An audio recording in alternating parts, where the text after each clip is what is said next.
afternoon, and we're here early because, if anything, we are accommodating, and we're accommodating one of our guests because he can make it early. So that is why we're here an hour early. But don't worry, we've got two guests, so we're still going to be rolling past the 3 o'clock hour as well. Yeah, so all your regulars at 3 will see us. This isn't the Scooby-Doo beginning. That's right. And then what else is back? It's like a whole season premiere of 2025. The DNA show's back. Graybeards, Aaron Lepresti's drawing show with Dan Lawless, Gary Martin, and guests are back. And tonight, Graham Nolan is back with The Landing Party. A whole Wednesday of premieres just for you. Turn off the regular TV because it blows, and keep it on YouTube where you can watch guys like us. So there you have it. That's right. You guys know where to show up. And a bunch of you are already here and you were in early. Look at this. Happy birthday, Elvis. That is right. Thank you for putting that up right away. Elvis would be 90 today, so happy. Holy shit. Would he really? Yeah. I knew it was his birthday. I didn't know it was going to be 90 if he was I know. around. Well, you look pretty good for 90, so Elvis would still look pretty good yesterday for 90. was Aaron Lepresti's birthday. Did you wish him happy birthday? I did indeed. Yeah, because you saw my post Friday. I did indeed. Yeah, exactly. I literally put it on your post. Look at Dennis Rodriguez is in the house. The Don. Look at that. Marcus, you're early. Yeah, we are. We're here for your convenience and everybody else. And look at Marcus is already posting campaign stuff. Look at that. We've got Catalyst Vault. Frag is back to doing some live streaming in the morning as he draws black flags. Very nice. Paulus, look at that. Zaid Comics, welcome Zaid. Dwight, see. Wow, I thought Lopez was 90. Wow, no. You're off his next year's Christmas card list. He's just 61. Let's not get ahead of ourselves. He just looks 90. That's right. Exactly. All right. Well, without further ado, because our first guest is on a hard out because he's a good parent and he has to pick up children from school and stuff like that. That's right. That's right. Our first guest is none other than Mr. Reilly Brown. Hello. Hey, how you guys doing? Good. Welcome to the show, Mr. Reilly. How we doing on this great Wednesday? Doing good, man. Doing good. Thanks for having me here.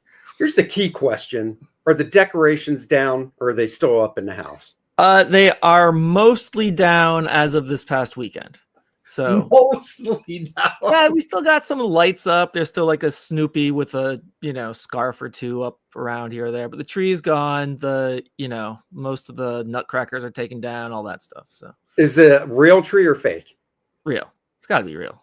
Come on. No, we have a nice. No, you just pull it out like an umbrella and just pop that thing up. And God, I wish it was that easy. No, it's in 3 pieces. There's a little more to it than that. His wife came over. She saw it last year, but apparently she didn't remember. And she's like, "Oh my God, is this real?" We're like, "No, we bought a new one last year." I will say I'm more on your end of things. I grew up with a fake tree. Okay, my whole life. That's your Christmas tradition. No, I would rather have a real tree. Yeah. Because we got to drag it out of the attic. We got to set it up. You got to peel the branches to make sure it looks fluffy, all this crap. Yeah. But my wife grew up in Syracuse where they had real trees every year. So to her, that's a pain in the ass. Oh, yeah. That's funny that you're both trying to get away from your childhood Christmas situation. We grew up with real trees, so I mean, we did, but we've got a fake one because we've got a 12-foot window to fill, so we've got a 12-foot fir. So my Enterprise fits on perfectly as the tree topper. So you have to climb all the way up to the top, and you have to Velcro it to the top of the tree. So much easier with a fake tree because I can bend it, mold it, which I have done. And then it slides right on. It plugs it in there. And then it communicates with my Star Trek 6 talking members on the wreath. And the whole thing plays the Mirror Universe 10-minute saga, which is up on the DNA show if you guys want to see it. Nice. Wow. All right. You've really... Yeah, I know. That's a lot of Star Trek for one person. If you want to leave the show right now, I understand. I almost want to get up and walk out after hearing all that stuff. Then we have a great show if you did. I can handle a certain amount of Star Trek. I feel like that was a very condensed little It was like a shot. It was like a whiskey shot of Star Trek we just got right there. Thank you. That's exactly what it is. A whiskey shot for you. I've known this guy for a long time. I could fill up a whiskey barrel with the amount of Star Trek crap he's dribbled out over the years. We've all had too much whiskey before, so we know what that can be like. I did bring to the show last year Captain James T. Kirk's 15-year aged whiskey. So yes, we cracked it open and did drink it. So since we are talking Trek and whiskey, and how was it, Andy? It was good. See, it was all good. Right. There you go. I mean, I would trust the shot with some good whiskey, I think. Like, I feel like if anybody in outer space knows a good whiskey, it's him. Yeah, probably. I mean, it was good. It was tasty. I can't, I'm not a hardcore whiskey drinker, but for the few times I've had it, I've had ones I didn't like and ones I liked. I liked it, so it's fine. Well, for Scotch, I'd probably ask Yoda for his opinion. There you go. Oh, yeah. Dagobah's got some good peat moss in there that they could turn into some real funky, smoky stuff. So Scotty from Star Trek had his Scotch. He had the Scotty Scotch. And then there was vodka and, there's another one that they came out with. I wasn't able to get any of those. They're too limited runs. Well, give me the Dagobah stuff any day, man. That Dagobah. I have not had that. There you go. Let's see. Pastmaster Dan, an artist that doesn't drink and smoke cigars. Well, no. I have cigars, and I've got whiskey and Scotch on my shelf right over here that I'll have every now and then. It is peanut butter whiskey. It is peanut butter whiskey, but it's really good. That stuff's been popular recently. It's interesting. It's fun. You put a little chocolate liqueur in with that peanut butter whiskey, and you're getting drunk on a liquid Reese's peanut butter cup. So that's I mean, it turns into like a milkshake at some point, which is great. That's right. See, Joe says Star Trek's like great whiskey. Andy, how many Trekkies are on the bros too? There are a lot. Doesn't mean they're right. Oh yeah, they're right. All right, yeah, your bros are. All right. Well, let's dive into this. Okay. Reilly, first time on the show. First time for maybe a lot of people watching. Don't know, but we always like to start with basically like superheroes. We all have origin stories.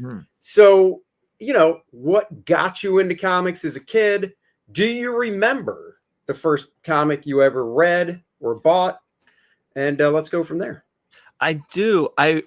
My first comic ever was, I grew up in the 80s. And so the first comic I had were the mini comics that came with the Masters of the Universe action figures. Oh, yeah. And it's been cool because recently I was lucky enough to get a job from Mattel drawing those same mini comics that come with the current action figures. And so it's been really like a real major, taking me back to the day when I'm like looking at the old comics and like looking at this awesome Alfredo Alcala artwork that I haven't seen in like 30, 40 years or something. And realizing how much of that is just in my artistic DNA. I'm like, oh my God, this is why I think monsters are supposed to look this way. Like, this is like, do you have the Dark Horse book they put out that collects them all? That's like, yeah. That is right here, I think. Yeah, I got mine on my shelf. You have it right there.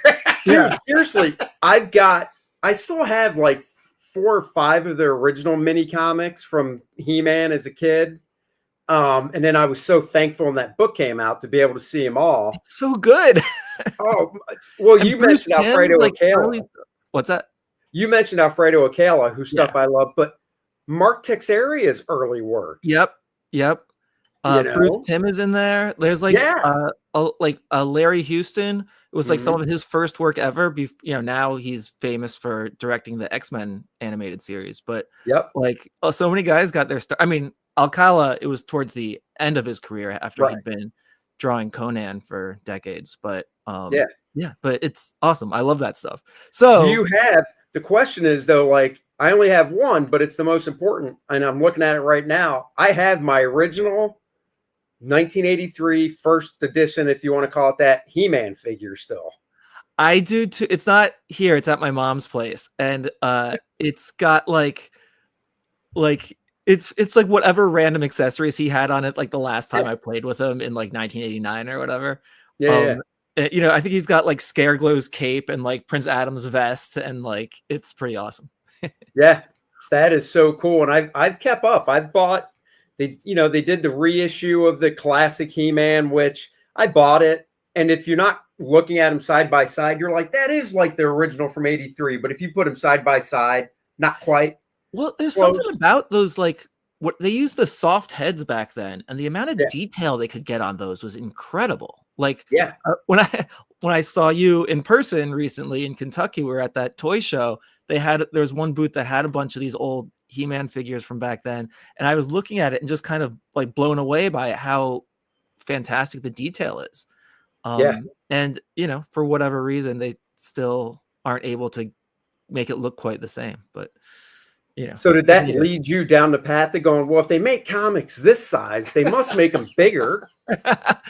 No, actually, it was I didn't really know much about comic books. It was pretty much that, and then like the newspaper strips.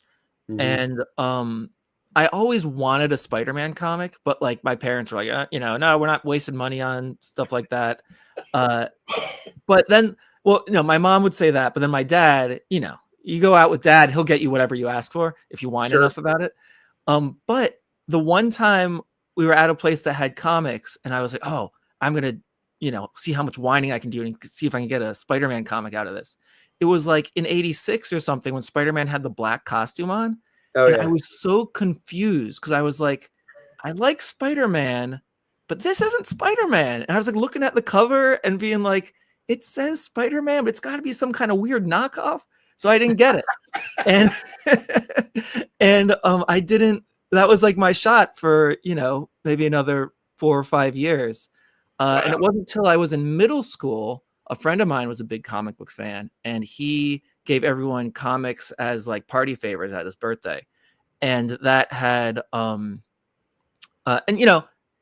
your life you're growing up, people are asking you like what you want to be when you grow up. Sure. And I always said I wanted to be an artist, but in my head, I was thinking like, because I love to draw and stuff, but in my head, an artist is like painting landscapes and like boring stuff like that. I was like, that's not really what I want to do. I like want to draw like the cool stuff like I see in the cartoons, but I don't really, for some reason I didn't want to get into animation. But then my buddy gives me this comic and I'm flipping through it and I was like, oh my God, this is it. There's one artist who's drawing everything. And it's like, it blew me away. Then from that moment on, I was like, okay, this is what my job's going to be. Oh, that's cool. Yeah. I mean, I was kind of that way too. I was able to get into comics when I was like, 13, buying them and stuff. But I was the same way from the standpoint of, I liked animation and I liked watching the cartoons on TV. But even back then, once I discovered comics, I realized, well, the stuff on TV, all those artists have to stick to a style guide. Whereas in comics, everybody's stuff is different generally, and you can do whatever you want. And that's what attracted me to it more. Yeah. Well, the reason I kind of ruled out animation pretty early on was because at the end of every cartoon, there'd be all these credits. And I knew, like it took a lot of people, that everyone's working on different things and there's a lot of work to do. And I was like, with my luck, it's going to be my job to animate doors opening and closing or something really boring like that. So I was like, I'd rather not, I want to hold out for like the good jobs. Yeah. I want to draw the cool stuff, like the mutants and the robots and the, barbarians punching each other, not just the boring crap. Right. But now, as an artist, you have to draw all this stuff at some point. But as long as I get to draw the cool stuff every now and then, I'll put up with all the doors and architecture and whatever else. Oh yeah, of course. That's cool. Yeah. Will says, I freaking love Reilly's work. I bought the Cable Deadpool series on his art alone. Although I'm still disappointed in his Outrage comic, it was too political. Well, everybody's got a thing. I wish he would do the Street Fighter comic. His style fits Capcom. You really, that's actually would be really cool. I do love the Capcom stuff. Street Fighter is one of my favorite things. Like if you see over my shoulder in the background, there's a X-Men vs. Street Fighter arcade game. Oh yeah, I great love game. Street Fighter. So hey, man, tell Capcom, game, right? What's that? You play Street Fighter too? Oh yeah, man. Yeah. Favorite character? Ken. Okay. Yeah. Chun-Li. I could never lose with Chun-Li. My son was great with Blanca, and he could beat everybody, except when he got to his old man. He would try and shock me, and I could get him every single time. Yeah, they're all awesome. I remember being like in high school, me and my friends would play all the time, and I got to the point where like I couldn't use my best characters because I would win too quickly, so I had to like rotate through to the point where I was pretty much good at everybody. But yeah, but I mean they're all great characters. It's an awesome. You said Ken. Yeah. Is he the blonde hair guy? Yeah. With the red bandana and like. No, he doesn't have a red band. Ryu has the red bandana. Ken and Ryu are pretty much the same. Like their moves are all the same. He's the American Hollywood dude.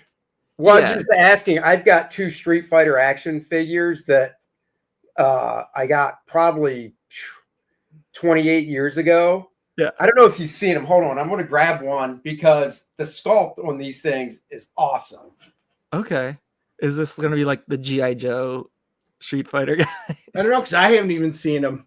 I'm up here all the time, but it's usually buried behind Green Lantern and Superman. Hell yeah, it is. See, I couldn't tell if he was being sarcastic or not, or it really. Oh yeah, have you those seen are this? awesome. Yeah, huh? That's Alex. Okay, yeah, dude. I bought that. Well, my wife actually got it for me for Christmas. It was back in 96 or no 97 or 98. We were living in Orlando. That sounds about right. Yeah, dude, that's awesome. These are just.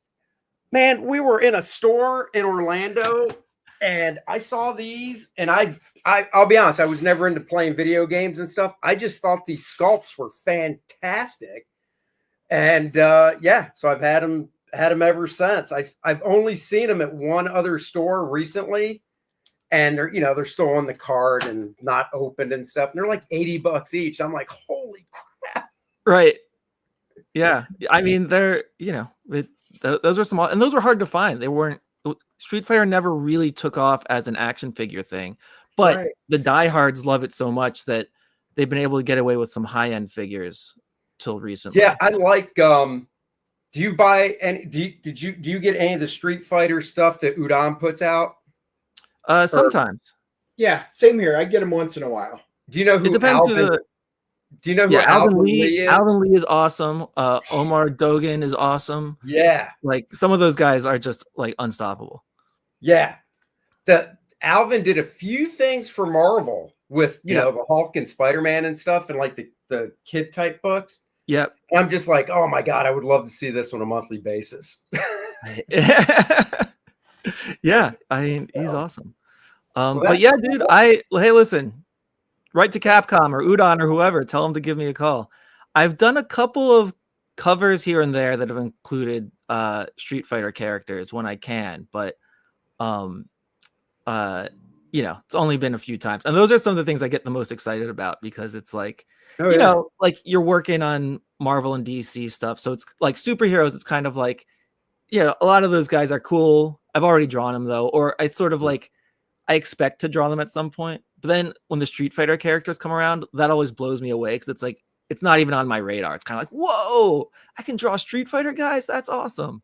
So that's cool. I always love those. Very cool. How, getting back to your career and stuff. So, you graduate high school and stuff. What happened after that? Did you go to college, art school? What was the deal? Yep. I went to, I studied illustration at Virginia Commonwealth University in Richmond, Virginia. Oh, okay, cool. And there, I met up with the other comic book guys, and we all did like a self-published anthology at some point. And that's where, that was great because it's like we were just talking comics all the time and, learning about the stuff they liked. And my buddy was like an English major, so he was really getting into like the nerdy literature side of it. And I was like, we're really we'd talk all night about comics and how to what our favorite comics are. And we'd argue about which one was better and stuff like that. And I feel like it was such a great education just outside of the classes, just hanging out with these other comic guys, like figuring out how it all worked and what makes a good story and stuff.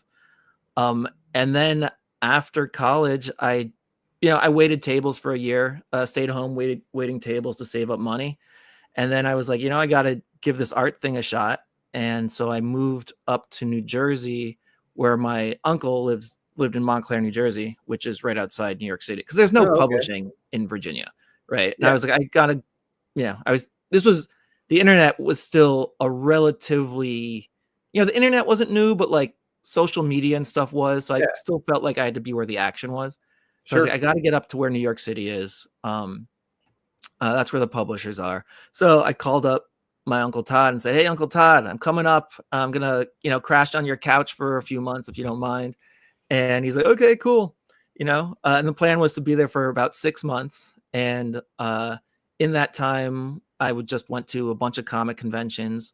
Me and my buddies, like early internet days on like Pencil Jack and stuff where I was meeting people. I met these guys and we formed 10 Ton Studios, which was just kind of like a bunch of other artists. We were all kind of in the same place in our career and we'd go to conventions together. And so I was living on my uncle's pullout couch for, I was going to be there for 6 months. So I moved in January and it was June. I was like, oh shit, man, I better get a gig in the next month or so, or I'm going to have a talk with Uncle Todd about, I don't know what I'm going to do. So it was that June, I went to Wizard World Philly and, I was just walking around with some friends of mine and my buddy Chris was like, hey, there's a line or, the portfolio review line for Marvel's like really short right now. You should just hop in there. And I was like, yeah, man, I've never heard of anybody getting a job through a portfolio review line like that. Like, it's just a waste of time. You got to meet the editors at the bar or something afterwards to really talk to them. And he's like, yeah, but the line's really short and you might get you can get the editor's business card and email them later or something. I was like, that's true. Nothing can't hurt anything to do it. So I got my portfolio, stood in line, and I was like the last one in line. I was talking to the guy in front of me, and he was like, he was just talking such a big game. He's like, oh yeah, I've kind of been out of comics for a little while, but I graduated from the Kubert School years ago, and I've been a professional artist here and there doing all this stuff. And I was just like, man, this guy sounds awesome.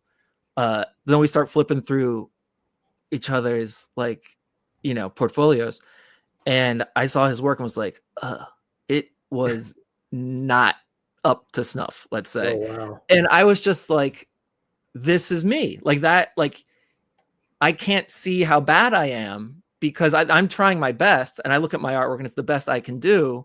Sure. And just like this guy is. So I have no idea if I'm good or bad. I'm sure this guy's got all this training.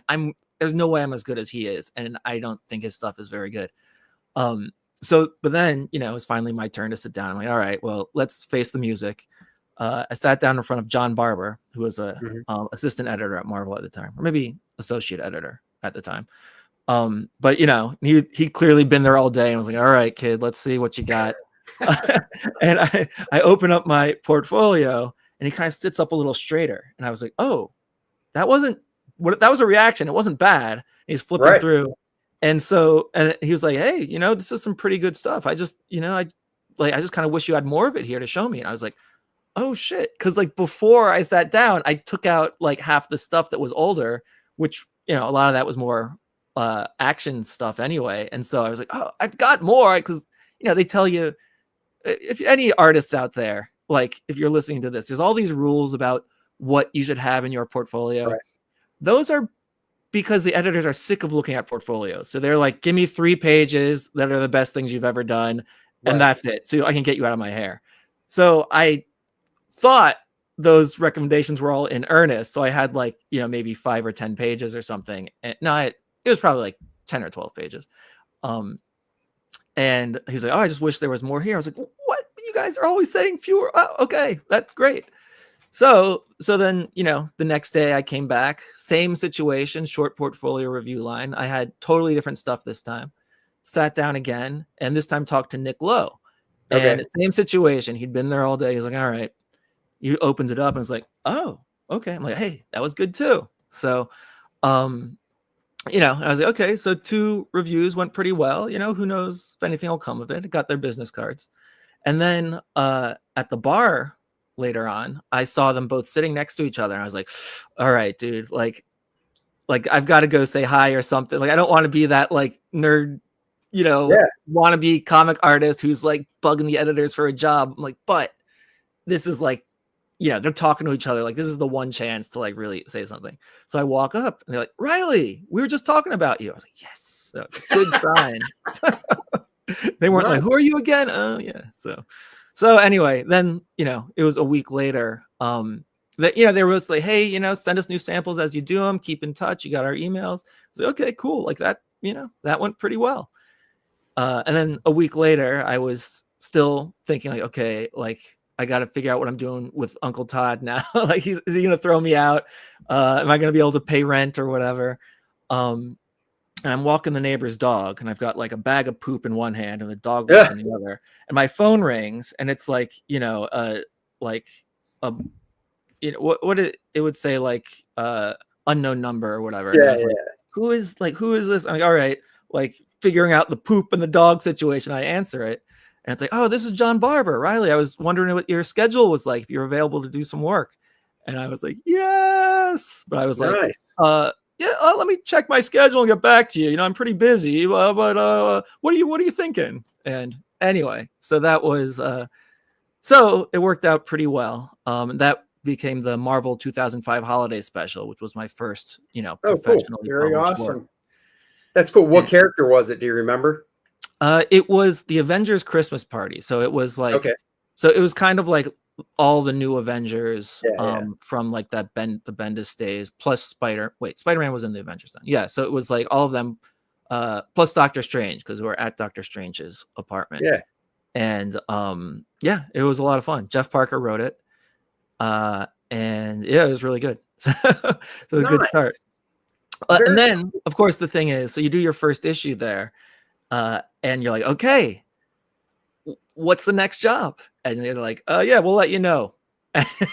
Well, that's the thing. It's months and months before, and I'm like, oh shit, did I screw up that badly? Like, Well, the saying I remember was, when I started, was getting your first job is hard. Getting your second job can be harder.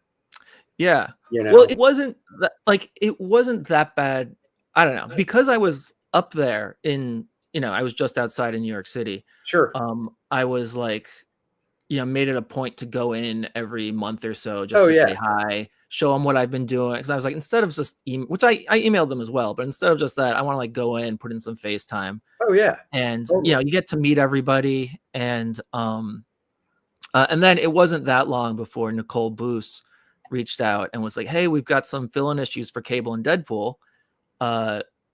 Would you be available to do those? So I was like, hell yeah. So I started that, and it pretty quickly turned into me taking over the whole book. Cool. So then I was on that for like 2 years, which I didn't appreciate at the time how rare it was to get like a regular gig like that. Yeah. So that, worked out pretty well. And then I've been working steadily in comics ever since then. Nice. Yeah, that's a great run too. That's a great run. Yeah. Yeah. They were asking, do you ever do you go to Buffalo for shows or anything, or like where do you usually, hit up on your conventions? I mostly, I would certainly, I've never been to Buffalo. I'd definitely be up for it. I mostly am in the New Jersey area because that's just where I live. So, New Jersey, New York, Philadelphia sometimes. And then I go to San Diego Comic-Con every year. And I frequently go to Baltimore Comic-Con. I won't be there this year, unfortunately, because I love that show. And then my convention rep, he's been Jim McLaughlin. From the Hero Initiative. He's been repping me to conventions, and he's been getting me into places like all over the place. Like I was just in Hawaii a few months ago, which was awesome. Nice. And then, that's cool. I met you guys in Kentucky. Yep. Yeah, they were just asking in the chat, how we got you on, and I'm like, well, he was actually our neighbor in Kentucky. We had Reilly on one side, and we had John Beatty on the other side, and it was it was our first time at that show. We had a lot of fun, met a whole lot of new vendors, dealers, and some great customers up there. So yeah, we just got talking, And we were talking about the particular project that you're working on, and we should probably delve into it while we got time. Well, tell us a little bit about what got you into this and who your partner in crime is on this one. Yeah, let's share it and talk about it while we got you. So my the current project I'm working on a few projects right now, and but we want to talk about this one. But we're talking about Thunder Guardian. Yeah, Thunder Guardian. It's a crowdfunding thing I'm doing right now, but I've been working on it for a while with Will Brown, who is in fact my son. He's currently in 3rd grade, and back when he was in like kindergarten and 1st grade, he kept coming home with all these drawings of little like monsters and superheroes and stuff, and I'd ask him who they were. And he would tell me these crazy stories, and like he'd come up with these characters that like just had crazy powers and fun adventures. And I was like, dude, this is better than any script I'm getting from Marvel or DC. I want to read this. And it's just been a lot of fun. At first I started off just like kind of drawing my version of his characters, which was just like a fun thing to do. And you can see some of that right here, actually. You'd see, he drew them, then I was kind of like took his cues to kind of turn them into, like my own version of the characters. And then at a convention, I met these guys that were putting together a newspaper called A Kid and a Comic, which is a newspaper that's all comics pages. And there's a bunch of other awesome artists on there. And I was like, hey, actually, I've got an idea for a strip that I'd love to do where my son writes it and, he designs all the characters and stuff, and I draw it. And it's kind of just exploring the imagination of like, oh, there he is right there. Cool. An imagination of like, a grade school kid and just the weird ways they think about stuff. And so they were into it. And I've been doing a strip for them for the past like maybe 2 years now, I think. Nice. And so I was talking to Zoop, and they want to put out a collection of what we've done. Mm-hmm. So that's what this is going to be. So we've got the Thunder Guardian Zoop campaign here. And how many pages will it be when it's all set? I'm not entirely sure yet. We've got to figure that we've got to work out some of the details, but it'll be probably between 30 and 40 pages, maybe between 30 and 45 pages, I think. Sure. And because it's got like, the newspaper only comes out once every other month, so we've only got so many strips, so that'll be about half the book, and then the other half will be some new material, like all new comic strips that I'm doing. I want to try to talk Will into drawing a story that I write, which would be a fun switch. And then Will's sister has a character, Pink Baby, that I was like, okay, that might be fun to do a Pink Baby Thunder Guardian crossover. And then maybe just a few more like strips in there, as well as some stuff to like show off the process. Sure. Because that like showing his art is half the fun, right? And like how starts there and turns into mine. So I want to make sure there's a good amount of that. So was the name Thunder Guardian, was that his then? Yeah. When he told me, like, because I'd ask him who the characters were, and a lot of them have like really, goofy names, like Boxorp or whatever, and they're fun, and I love those. But when he said Thunder Guardian, like something just hit me, and I was like, that's a real name, like that's something that you can do something with. So the comic costs $10 if you're gonna pledge for it, and we've got a bunch of add-ons and stuff like. We've got a print over here, which I've got to draw it, but it's Will drew. I'm going to interpret Will's drawing here. So he's drew this. Oh, that's maybe cool. This weekend or something, I'm going to draw my version, or I'll try to get it done. The print will be my version. I'm going to try to maybe have a thumbnail of his down there so you can see where it came from. Yeah. We've got signed copies. There's original art by both me and Will, if you want to. Nice. If you contribute at certain levels.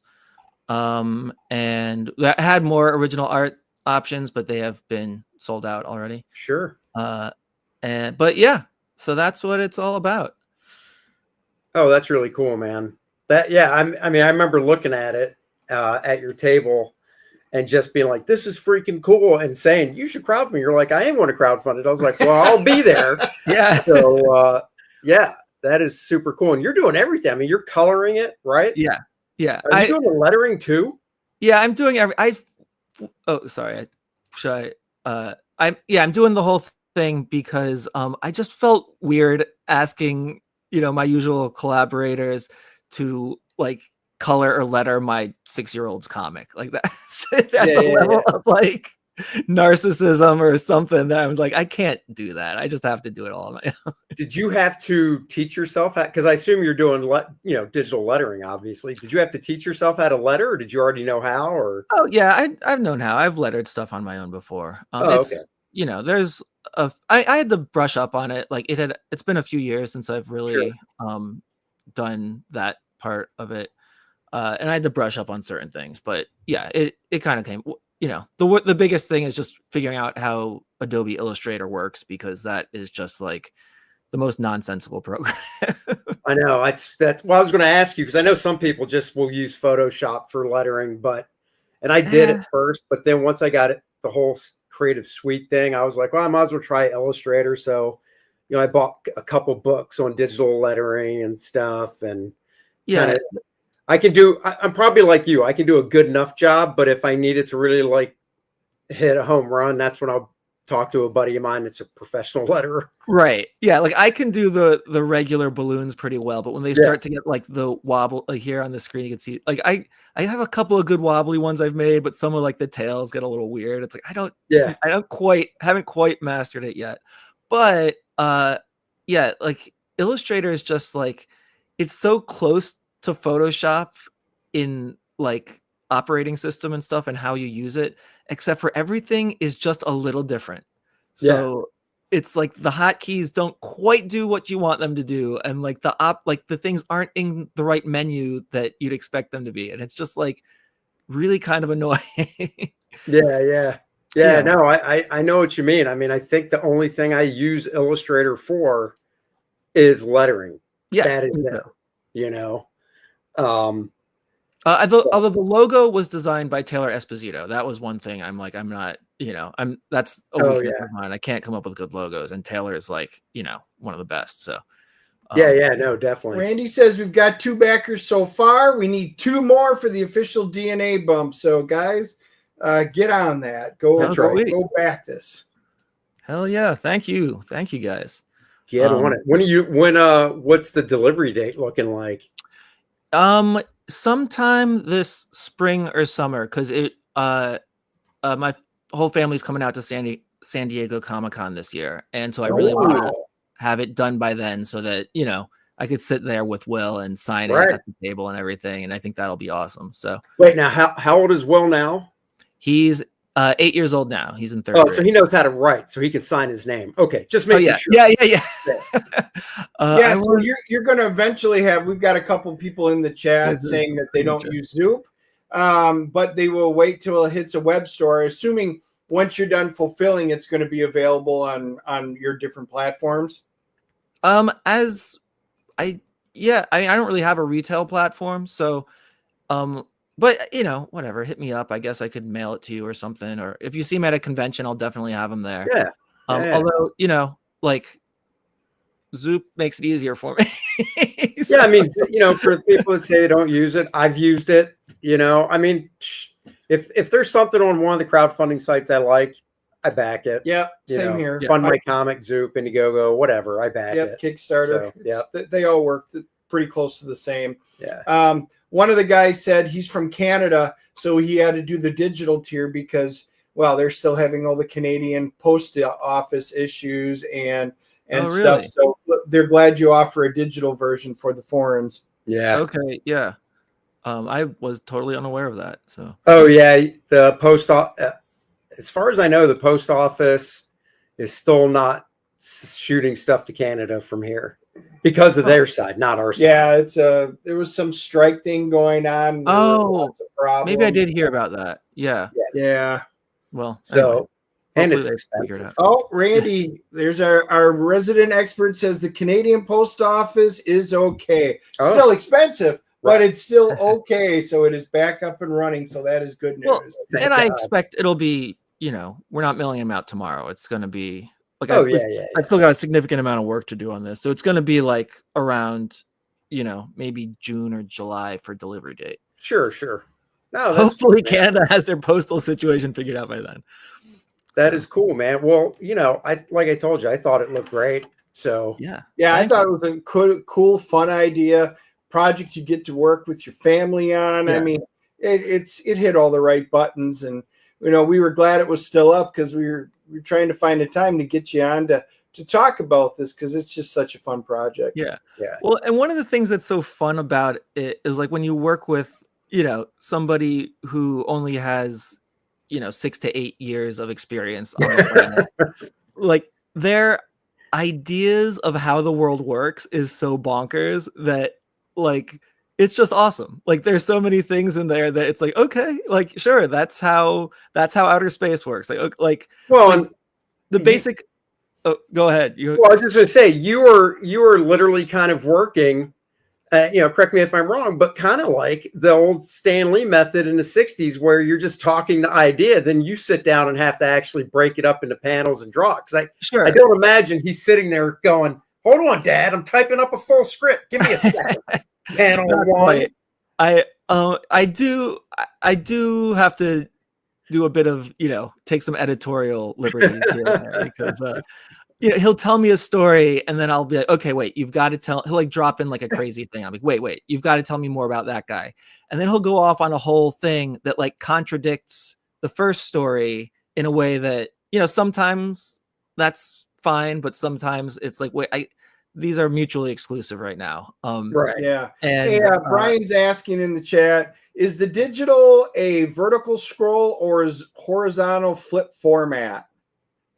Oh, okay. So the digital one, it'll be, I imagine it's just going to be a PDF of the printed thing. It'll probably be more or less the same file we send. So it'll be just set up whatever your reader is. Either way. Yeah, that's cool. Sweet.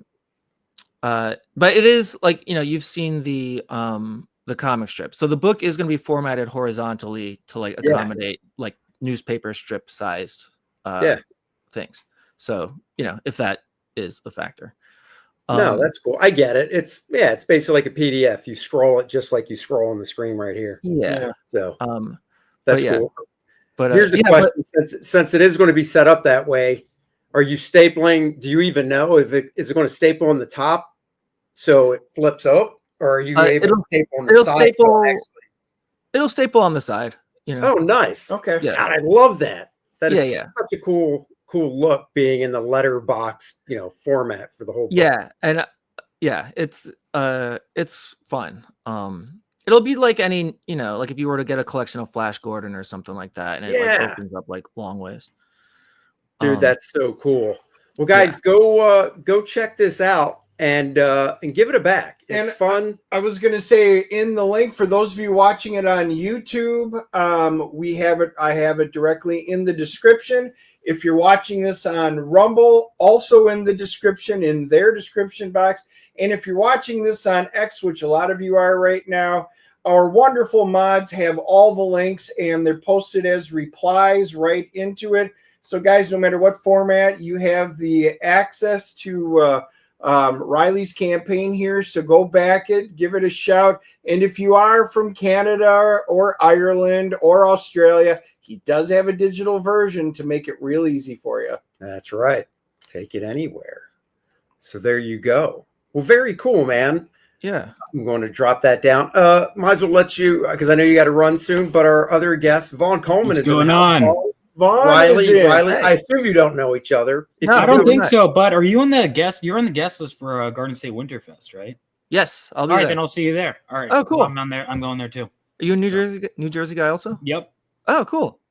All right. Well, God, look at that. Dennis, we made a connection. Look at that. This is 7 degrees of Kevin Bacon, and he's not going to be there as far as I know. That's right. Kevin? Yeah, he might be out of I don't know. It's a 7 degrees of DNA show. That's right. There we go. That's right. There we go. Well, cool, man. Well, look, I know. I mean, you can take off whenever. I know you've got to run at 3, but if you want to hang out and stuff for 10 more minutes, it's up to you. I'll hang out for a couple more minutes and then go on. Yeah, well, man, we're glad you were able to join us. We were able to get you on while it was still live and everything like that. So, well, maybe we will see you up at Garden State. Yeah, that'd be awesome. Vaughn, what have you been at Garden State before? Many times, but first time going as a creator. I finally got my book printed, so, cool. Yeah. Winterfest is fun. It's in like an old barn or something like that. Yeah, I went there one day and I was like, I don't need to be here again in the winter. And then I was like, well, if I'm gonna be there for selling a product, that's different. Then I'll stick it out. Yeah. Their summer show is like on the ice rink. Oh, we're familiar, right, Andy?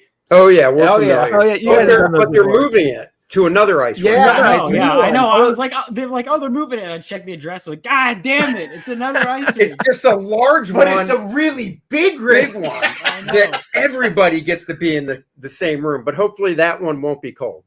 We'll see. We'll see. I don't know, man. They like their ice rinks up there in Garden State. I know. I guess so. But yeah, all right, guys. I'm gonna head out. But it's great talking. Thanks a lot. Thanks for everything. Again, good luck on your project, and when you're ready for your next project and stuff, give us a shout. We can have you back on. Oh, let me message me if you remember what specific mini comics you did, because honestly, I love that stuff. I'll go buy a toy just to get the mini comic. He will too. The He-Man ones. Mine haven't come out yet. Like I've just finished them recently. The figures aren't even announced. So, but once they do, I'll be sure to let you know. Oh yeah, hush secret. Well, wait, real quick. Then I got to ask: are these new sculpts of He-Man figures, or do you even know? Or well, I mean, it's for the Origins line, so it's kind of within that mold. I'll say one of the figures is one of them, like original ones, like characters from the 80s. One of them is more or less brand new, so it's kind of fun. But dude, I can't wait. That's awesome. I know I'm going to hear about it all night today. That's right. Hey, if he has to listen to your Star Trek stuff, I think he would put up with some. I know, and I have no problem with He-Man. We'll check out the new He-Man live action on Earth stuff coming out. We'll see what they do with that. I'm crossing my fingers. I know. Wow. Yeah. All right. Thanks a lot, guys. Yeah. All right, dude. Have a good one, Reilly. Bye-bye. Mr. Vaughn, fellas. How you doing? It's been a while. How are you?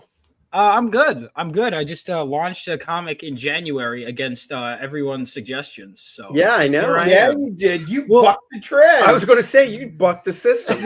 because my philosophy. First of all, it was because I was hoping to finish in ship out in September, and then October, and then November. I'm like, well, God damn it! Now everyone's excited for issue 2, and now it's going to be December. I'm like, all right, so December is a bad month. Not doing December. Fine, I'll do it in January. And they were like, January's even worse. I'm like, well, it's got to be one of them.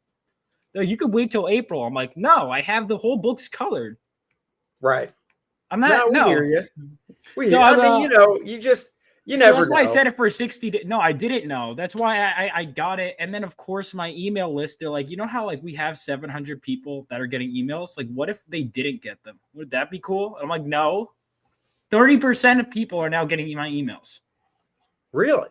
Yes. And then I was like, what's going on? And there's like all these codes. Allegedly, it's fixed. So allegedly, yeah, air quotes. Yeah, I don't listen.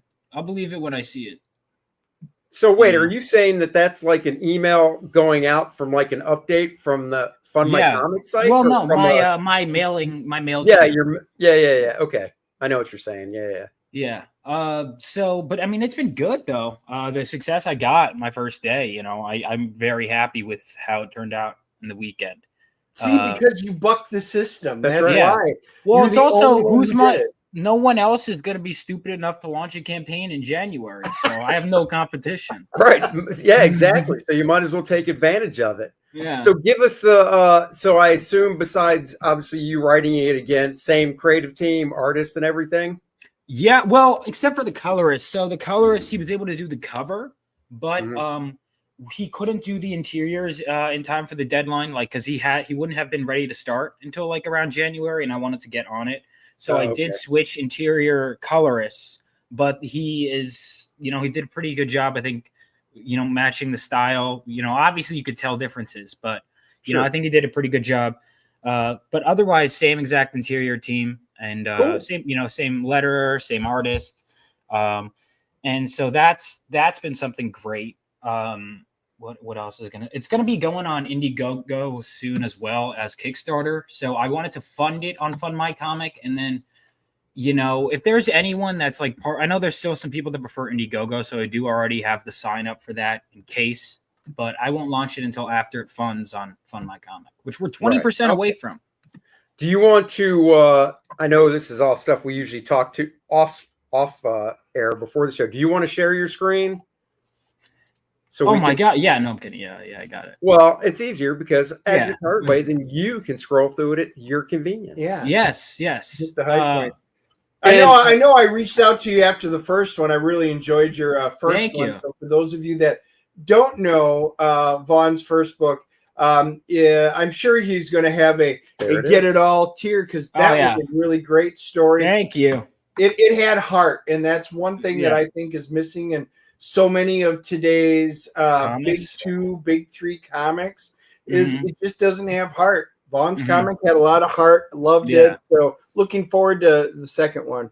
Yeah, I agree. Thank you. I put my heart and soul in it. Obviously, it has to come across. That's key. I could say this is my dream all I want, but if you have no idea like, that's the saddest feeling, is when someone goes, "This is my dream," and then you're like, I don't know what's happening. So that was a clear thing. I'd always ask people for feedback on, like, do you know what's going on in this? Is this making sense? That was key. So thank you. No, I'm glad you enjoyed it. That means a lot.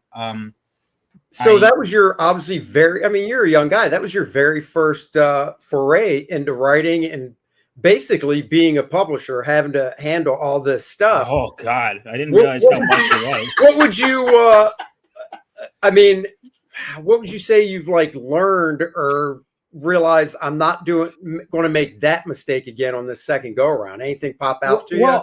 One thing I remember you told me when we were at Heroes Con is I remember you were like, yeah, well, people start losing their money for the first couple of years of business. I'm like, what? And then I was like doing the math myself, and I was like, oh my God, this is bad. But I'm grateful for the success, but I was like, let me put it, if you guys think like, oh, I'll make a comic, I'll go ahead and just make money right out the gate, especially if you're not an established name, like, be here because you love comics, and then maybe eventually you'll make money. And I remember I was finding a to-do list, my goals for 2022, and it was like, have issues 1 through 5 done. I'm like, wow, that's quaint. That's quaint. That's a big ask. Yeah, that was never gonna happen. But I mean, printing costs, I was like, they're like, what kind of stock paper? And I'm like, so I literally started grabbing stuff, and I was texting Graham and all of them. I was like, what paper do you guys use? Right. Yeah. Right. So like, that's the kind of stuff I would do. I mean, there were so many things.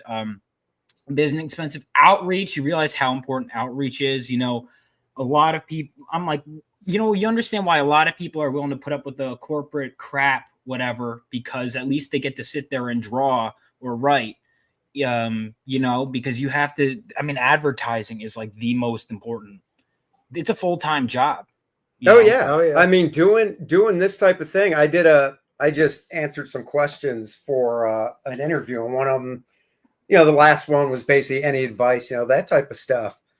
And, basically part of the answer, because it was a long answer, was, if you want to do this for a living and you're still and you have to work, say a regular job to pay the bills, you just have to realize going into it that your nights and weekends are if you're really serious about it, are just gone, because it's hard work. It's not just, from whether you're writing or drawing, it's not just, here's your job, this is your deadline, get it to me.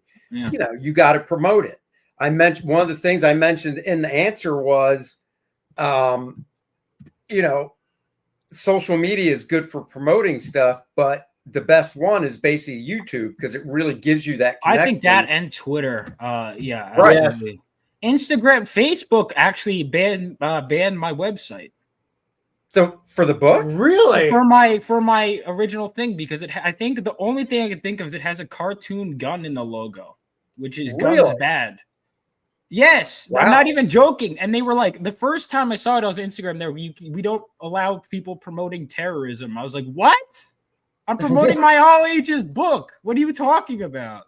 All ages. oh my God, book. that's crazy. So yeah, Facebook. So so normally like I'll post pictures with RebelOasisStudios.com. I'll be like, Sure. wow, check out my cool back cover, and it has the obvious website, or stuff like that. But yeah, I mean, so that's incredible. They don't even let me post my YouTube videos anymore because it has my website in the description. Like, it's crazy.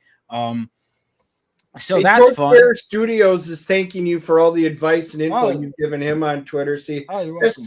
it's a big community, guys, and Well, that's- everybody helps each other. The fact that, and I'm not saying, obviously, I'm still at a point where I'm learning more than I know, but the fact that people will be like coming to me for any advice really is kind of crazy. Because I'm like, I just got here. But you know, it means a lot. It shows, hey, you know, because you often, I feel like, are always, my to-do list is always bigger than my done list. And there's sometimes stuff like that does force you to sit for a moment and go, yeah, I mean, I guess I did some good stuff, you know? So that's always nice. It's always a nice feeling. I mean, Dennis told me he wanted to ask you what some of the hip Disney Nickelodeon shows are. And I said, Dennis, I think he's a little old for that stuff. How about you pipe down? That with was, that yeah, dumb like, stuff, yeah. If you asked me last week, I would have been all over that. But you know, Yeah, I'm beyond that now. I'm older for that now. That's right. I said he's too old for the goop and goo and whatever that crap is on Nickelodeon. Did you see the new Spider-Man trailer? It looks so bad. Unfortunately, We actually did a stream. I was gone, and then I got back, and Andy goes, dude, we're going to do, did you know there's a new Spider-Man show? I'm like, nope. He goes, we're going to do a stream, and you can watch it live and get your reaction. So I said, oh, it's either going to be really good or really not. But I didn't know what to expect, and once we played it, yeah, you have to go watch it. But you know what I miss? I miss being excited for Marvel stuff. Right? I know. That was cool. Like, it's so sad because it's like, all right, so like that's why I'm going so crazy about the new Sonic movie, is because it's the first time, like, I was like, because I dreamed of that as a kid. I was like, oh my God, this was made for fans. Hopefully, you know, they keep on the path, but I'm like, this is something that's just purely whatever. And then you get all this stuff from, like, come on, man. Or even like when it's something good, there'll be something injected in there. Like, I don't know, did you read any of the recent Wolverine Claremont miniseries that they did, like Madripoor Nights and the Deep Cut? Nope. Worth reading. All my Marvel DC 2 years ago, and I have not looked back since. Yeah, I did cave because Chris Claremont was writing them, and it was really good. And then it gets to this point where they have the Marauders show up, and I was like, yes, I love the Marauders. And they got to what should be Scalp Hunter, and he is now called Grey Crow. What? They changed Scalp Hunter's name because it's offensive to Native Americans. Oh, yeah. Well, I mean, Well, as soon as you said it, I recognized the name. I would never have changed it, but... Yeah. Well, I mean, you have to make sure that he's being respectful when he's committing genocide in the sewers. Right. Like, he kills women and children in his first appearance, but, you know, his name's not offensive anymore, so that's good. Pull up that image I showed you on Facebook Messenger, the panel. Panel of what? Go to your Facebook Messenger, the panel I sent you with Harlequin. Oh, Pull that up and share it. Oh, go! Yeah. Oh, wait. Are you talking about the systematic racism one? Is that it? Yeah. Yeah, riveting. That is hilarious. Well, I actually, was it last week it came out? Yeah, I think it was last week. And I got it more for the Will Spertasio cover, but they put out a new Sam Wilson Captain America book because obviously the movie and whatever. And the cover I bought, Will Spertasio did it. I like Will's stuff, and he homaged the cover back from the 80s, early 90s, whatever. Point is, yeah, this one. it's hard for me to read. What's it say? Oh, see, you can shoot. So I don't know who the black dude is, but he's talking to Harley and he goes, see, you can shoot Joker in the face, but it's much harder to shoot issues like homophobia or systemic racism. I don't like that he's mansplaining to her. And it's like, dude, she should have a balloon that says, yo, I don't need no mansplaining. But it's like, Dude, that'd be so funny. Like, you get two characters and they're like competing for who's more woke. I don't know. Like, I'm assuming Harley Quinn, it's a DC comic. I'm assuming a 13-year-old could read it, right? It's not like a mature book or something. It's not like Harley used to be. But the point is, if I gave that to a 13-year-old or 12-year-old or something that was like, I really want to, I like Harley Quinn, whatever, they'd probably get to that point and be like, what? I don't know, because they're so impressionable. So you say that, but it's like 13-year-olds, I think that's kind of their part of what they're doing, to be honest. I think 13-year-olds are impressionable. I do remember earlier on, kind of when they were starting this stuff going, like, I'd be like, oh, these comic women are hot, I was in middle school. And then they'd basically tell me that's bad to like hot women in comics. And I was like, oh. Yeah, but see, now that goes back. The people that would come up to you at shows and be like, to artists at least, and be like, oh, why? Because this goes back to the 90s. Oh, really? It's that bad? Oh, yeah. They would come up, and women would come up and be like, why do you always have to draw the women so buxom and curvy and blah, blah, blah? And I'd have one, it wasn't an answer, it was a question back. I'd go, for the same well, I guess it was an answer. For the same reason I draw the superhero men really buff and idealized as well. The difference is I've never had a dude come up to me and go, why do you draw the men so perfect and everything? That's not how they are in real life. Where are my 5'9" kings at? Yeah. So it's like, it's just dumb thinking. It's like, so wait, you don't have an issue with me drawing the dudes totally model looking, beefcake, whatever you want to call it, but you have an issue with the women being drawn that way. Well, the argument is that it's all a male fantasy specifically. I know. But I wish I know the arguments, but because I remember when I was at college, I would like study that. I'm like, oh, so that's because I would just listen to the circles. But anyway, back to comics that are actually good, or at least I'm trying. Hey, Entbans, I'll tell you what I'm not reading. Kor-Drath 2. I'm waiting. Yeah. Whoa. Ships in March, January 8th. We'll give an update on that towards the end of the stream. So just wait there. You'll see where we're at. Yeah. Good stuff. Exactly. No, what I was going to say about the Falcon book is it starts off strong. It starts off, you've got these bad guys, and then the Falcon has to swoop in, save the day. I'm like, all right, nice. Starting off, first few pages, action, whatever. And then he goes to this, I don't know, he goes to see, did you ever read the book by Kyle Baker called The Truth about the first Captain America, where they experimented before Steve Rogers this is where they said there was a black guy. It was a retcon, right? Right. So they pulled him into, because I thought that was like an Elseworlds type thing, but it doesn't matter. He's in the MC, he's in the main Marvel stuff now, and Sam's going to visit him, and then like his niece is there, and then it's like a whole gathering of like, there's even a splash page they did of basically a cadre of like, these are all the black Marvel superheroes right now, why they're all in one spot, whatever. But then they just started going into the whole thing about how the federal government screwed over the black farmers. And I mean, all this, went down, but I'm just like, I want to read a comic where Sam Wilson, Captain America, is fighting some bad guys. I don't, I haven't read that. The Falcon miniseries is apparently really good, right? The 80s one. Oh, that was. See, the good thing is with me is that I all these older comics are new, so that's part of the thing too. Is like my generation, if they don't like the current stuff, they could go back, and there's literally decades of stuff. Honestly, though, but Vaughn, that applies to, honestly, to us too, because I don't buy a lot of new stuff, but I get a lot of stuff from the Silver Age. that I've never seen before. I mean, there's just so much content out there that it's, it's great.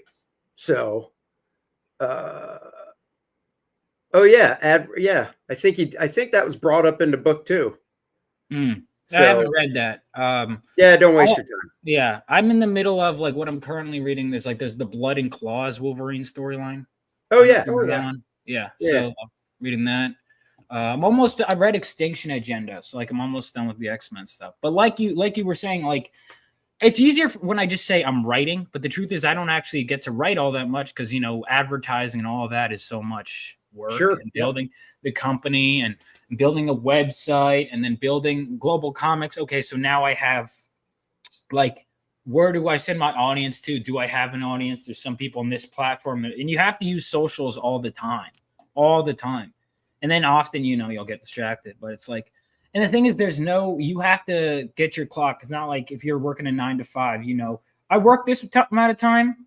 All right, I'm out. But this one, you're like, it's never good enough. No, dude, it never ends. I mean, that's the thing. Besides the fact you work at home, I mean, right. I've got my home studio. You obviously work at home. So it's not like you leave the office. You never leave it. And that's what most people that have the regular job, it's like my wife. She doesn't really understand it. She doesn't come home at, 6 o'clock and think about her job until, the next morning. That's all I think about too. Like, my friends are like, bro, do you want to hang out ever? Like, you never leave your house. I'm like, yeah, I'll get around to it. You're like, shut up, dude. I'm what are you, 24? How old are you now? 25. 25. You're like, New Year's this year. They're like, Vaughn, leave me alone. Yeah. I'm a quarter century incel. Oh God. Oh, please. I hope not. I hope not. Just as long as you don't live in the basement at that house, you're good. If you say you live in the basement, that could be a problem. So if my bedroom, like if I had my exact same life, but my bedroom was just like 2 floors down, I would be an incel. Yeah, if you it's that whole because I'm up here, I'm okay. If we hear your dehumidifier kicking in the corner, we know you're in trouble. It's the whole. Oh God, here we go. We need this young punk who still lives in his mommy's basement telling me how to live a life, but you don't live in a basement, so you're good. Yeah. Do you play video games down in the basement? I play sometimes and sometimes upstairs. Like I've been playing them upstairs lately to be on stream. Okay. And the thing that I notice people tend to like is if I'm bad at a video game and I'm not having fun, my chat tends to be having the most fun because they like watching me suffer. Is what I do notice. Like yesterday's stream, I breezed through a game. But when I'm suffering through a game, like they really like that. Nobody wants to see happiness. If they did, newspaper headlines would be all full of happiness and rainbows and stuff. Well, that's another balance I had to strike when writing my comic is like between happiness and darker stuff. I think I struck a pretty good balance, but there's always room to improve because one of my drafts was like, all fun, and then I started adding more serious tones, and then it became edgelord, and I was like, there's got to be a middle ground. And that's what I think. I think what that is, yes, there needs to be a middle ground, but it's all just about the character arc and the character growing, and like the hero's journey and stuff. And whether it's happy, sad, whatever, it just comes down to the core of the hero has to learn and get past these obstacles and stuff. So yeah, I mean, it's always and ultimately what it comes down to really is if the story is good, it's good. If like I'm always someone who puts characters before everything else. Sure. And even then, like yesterday, I was thinking of a bunch of different plot lines. I was like, this, and I could do that, but the important part is making sure you care about the characters. People are willing to forgive dangling plot threads if the characters are cared about. Well, let's talk a little about the campaign. I got it pulled up. I guess give everybody a rundown that don't know about it in the first place. Yeah. And then tell us where book 2 picks up and no spoilers, please. Yeah, you got it. So Phenomenova issue 1. So Phenomenova is set 20 years after World War III. And in this world, superheroes and supervillains were fighting in World War III. There was a team called the Crusader Corps that fought during the war. Now, 20 years later, we have the son of a war hero who is struck by lightning while holding a mysterious crystal, and he finds himself awakening with lightning powers and lightning speed. He decides that he wants to be just like the heroes that fought during the war. And wouldn't you know it, there's a nuclear reactor heist on the TV. I should go and stop it. And of course, you know, that's not great. And then he's going to get his ass handed to him by one of the veteran heroes who fought during the war. And it's like, this is not how you be a hero. And so issue 2 is kind of him. Okay, now he's faced the consequences of trying on his own. Now he's being molded to kind of relearn his powers and rediscover, okay, why do I want to be a hero? Slow down and let's really kind of get down to the core, as the title suggests, of like really who he is and how he's going that way. You see some of her backstory as well. So Phenomenova is going to be the name of the team he joins. It's ultimately going to be a team book, but I wanted to start off with the main character and then kind of build into that world. So that's what I've been doing. And so far it's been working. And yeah, I'm excited to see where it goes. We have digital, we have physical, because oh my God, printing costs have gone up, guys. Oh, I know. Oh, we're dealing with it right now. I know. I was talking to our printer that we used for the first book, and yeah, I know. We'll just leave it at that. I know. Because I was like, this is going to be a 24-page book. I wanted to try and do with my first book. It's 65 pages, 68 total, but 65 a story, because I wanted to make sure that there was a fight and that the villain showed up and stuff like that. And that was going to be like issue 3, and I was going to smash it together and then cut out a lot of the fat. So that was issue 1, and then issue 2, it's 24 pages. Issue 3 is going to be like whenever I get to it, depending on how well this does, will be like 40 pages, I'm thinking, because you finally introduced Phenomenova and Phenomenova, right? You know, and a bunch of villains. But like normally the default is going to be 24 pages. So this is their first 24-page issue. It's fully colored, fully lettered. I just have to make sure my editor likes it, that it reads well, having some people read it over. But we're basically just getting ready to ship and just doing all that stuff, which is good, because part of why I ended up being a little behind on my last one is because I got all the pages done and I was like, yes. And they're like, all right, do you know how to format? And I was like, what?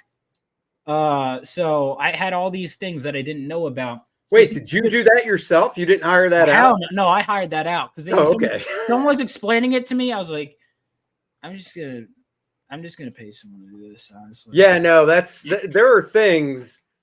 You know, Dennis knows, obviously, being behind the scenes and all that. There are definitely things I'm like, I'll do this.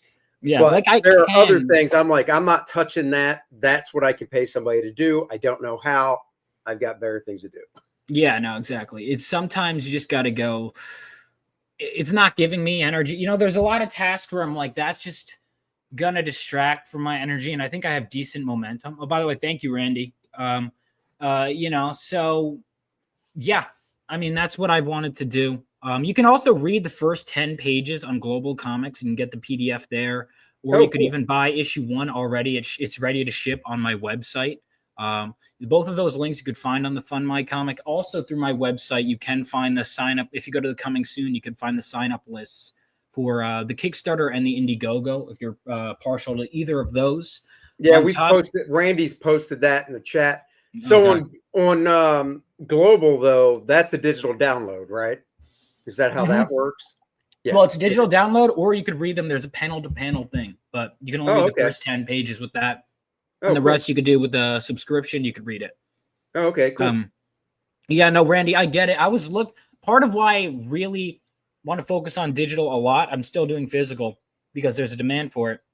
As I was realizing how much extra money I was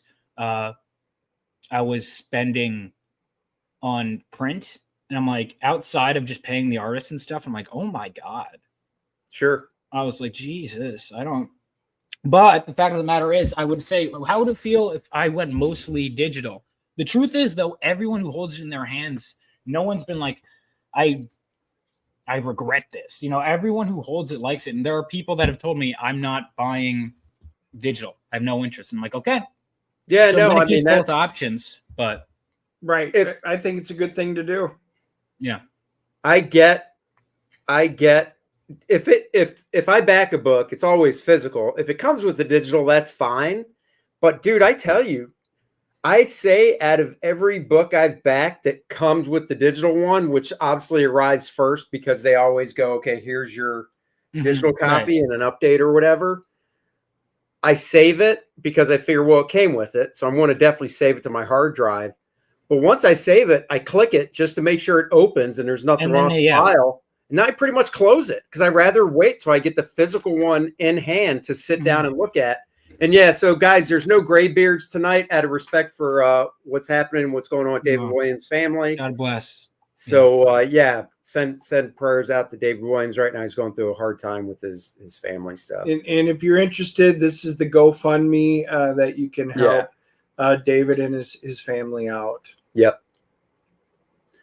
But yeah, so I mean, I hear you. I still think, and I really hope that I think it's inevitable that at some point it's just going to be digital stuff, except for the rarity. And I'm literally talking like I'm hoping that point doesn't happen until me too. I love physical. I'm hoping it doesn't happen until 20 years from now, 30 years from now. Yeah. Probably before then, but I'm really hoping that stays off. Like my daughter, she's 21. Her whole life, she goes to the shop with me on Wednesdays and gets physical books to read. Yeah. Collect. Well, it's also it's a reminder if it's on your physical to read list, So. Well, and I think it's really comes down to your generation in a way, in regards to, you're 25. Hopefully at some point you'll meet the right woman, get married, or guy, whatever. No judgment. Thank here. you, Andy. And then you have a kid, and then in all seriousness, it's really up to you to go paper, read it this way. Yeah. Read it this way. Love to have a bookshelf. Yeah. If the majority just starts going, no, it's on your tablet that I gave you when you were 2, so you're going to be brain dead from looking. They'll censor the issues too. If you're like Marvel Unlimited, I made a whole stream on it. They censored a Claremont issue. Did they? Oh, is it the one with Kitty Pryde? Kitty Pryde said, well, there's 3 different instances. I don't know if you know. There's 3 different instances where Kitty Pryde uses certain racial slurs. Well, I know the one where she drops it. She drops it 3 times. Did you know that? I knew I about 3 different times. Wait, not the same book. No, 197. I'm kidding. Yeah, I think 197.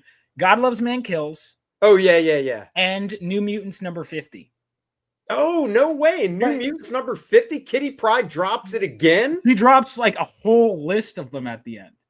Oh shit! I did not remember. And so when you're really funny when you're reading the modern updated one, because you have no because I thank God I had read it before they censored it, because when you get to that, it's just like saying, and then you have to like guess what each one is. It's like blank, blank, blank, really blank. Like there's like 5, and it was funny to me because I'm like, the intention is just completely ruined because now you have to look up the slurs. So you might as well. I don't agree with that at all. Just like I don't agree with censoring like, Tom Sawyer and stuff like that. But I heard over the holidays, and I didn't watch it, so I can't confirm, but maybe somebody in the chat or Dennis, or maybe Vaughn. I heard that on Amazon Prime, they took out a part of It's a Wonderful Life. What?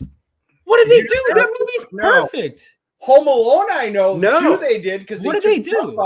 And now with him coming back in, they're putting Trump back in. No, with Home Alone 2. With A Wonderful Life, it's where Jimmy Stewart's character is. I'm pretty sure he's talking about, his whole spiel about everybody probably be better off without me, blah, blah, blah.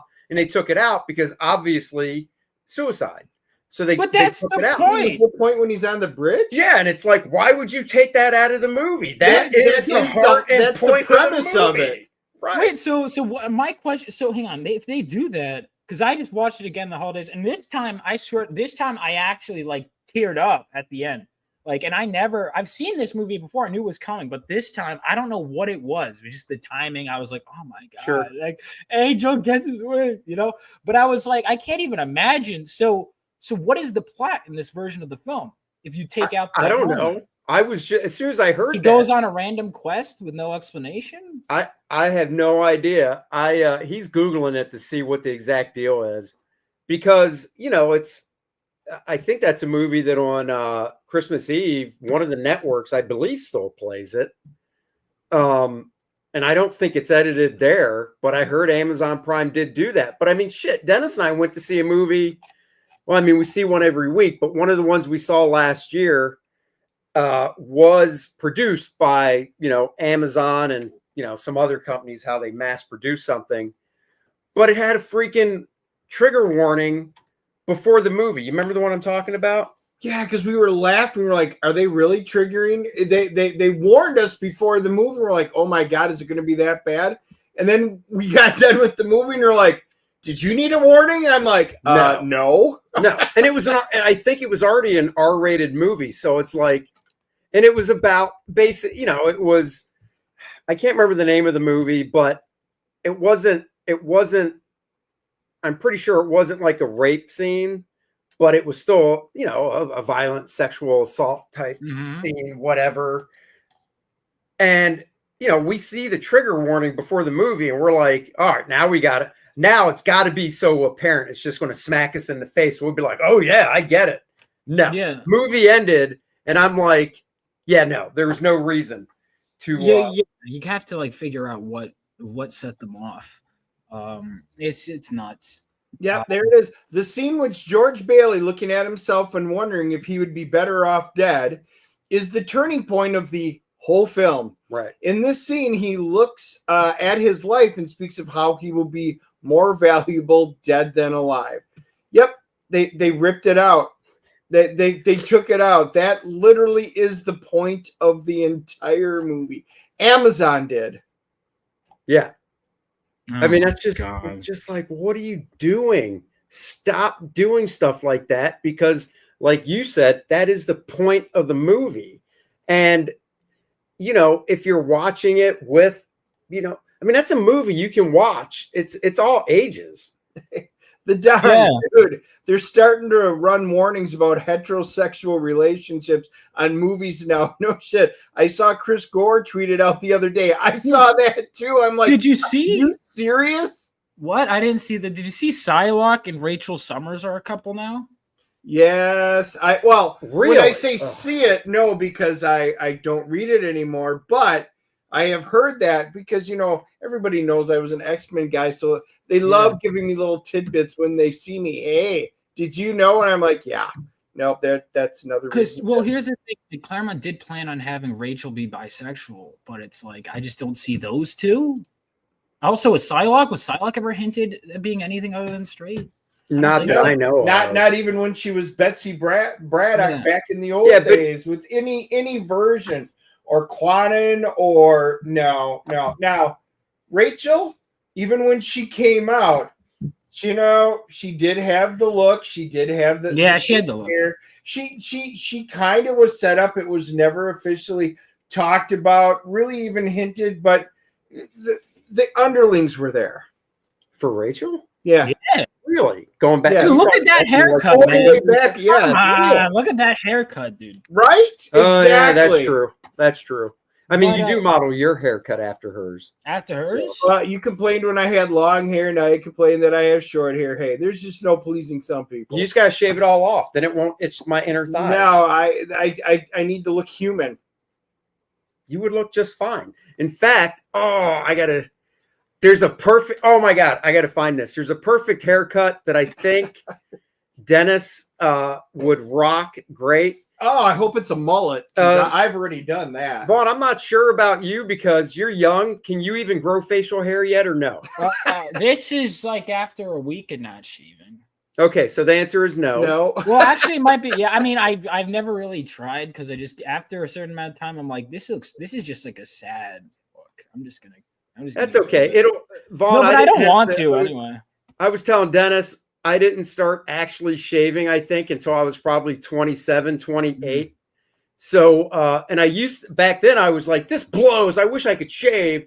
And once I had to all the time, I was like, yeah, wasn't too bad when I didn't have to worry about it. Hey, So, Don brings up a point. The Don says Betsy was Archangeling Warren's ex-gene back in the day. They made a great couple. Yeah, they did. Vaughn, you probably just read that. I think I just got to the meeting, but I don't even know if they had a formal, because I just read Extinction Agenda, which is the first time they're together in a comic that I can recall. Well, I guess technically technically they team up together in Inferno.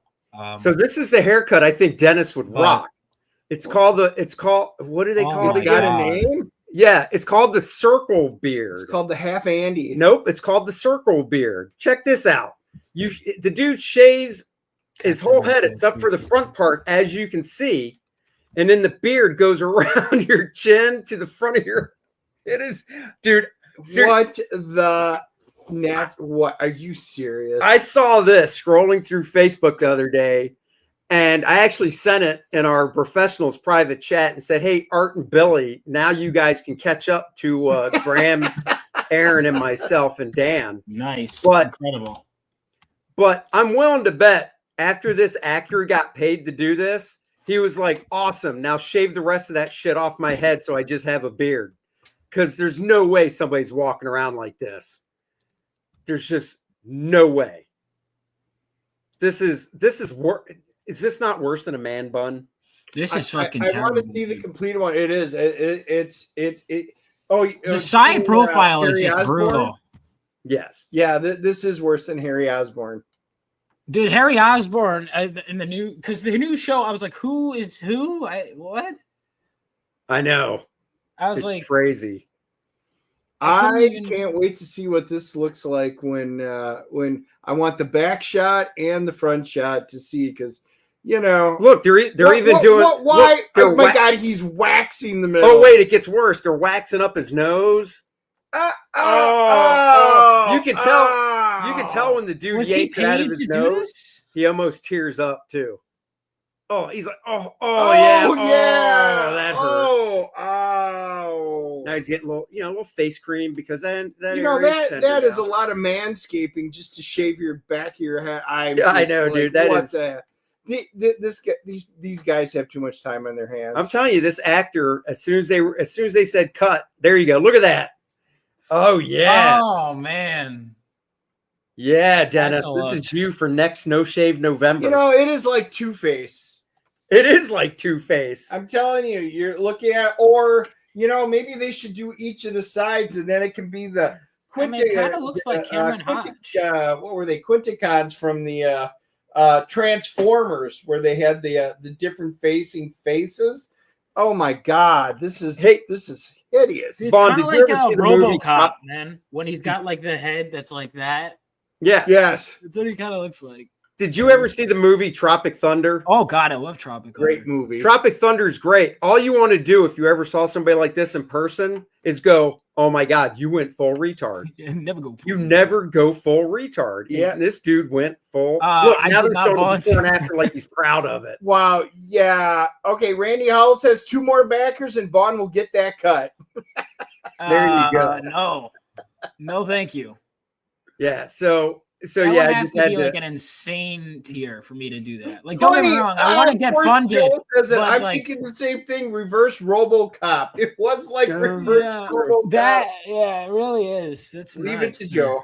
Hey, so do you want to? I see there's a video there. Do you want to play your video? Yeah, let's go ahead and let's play that trailer. Play the trailer, then take us through the tiers and all that stuff. Yeah, sounds good. Oh, right. I forgot I'm controlling it. I was like, where are you at?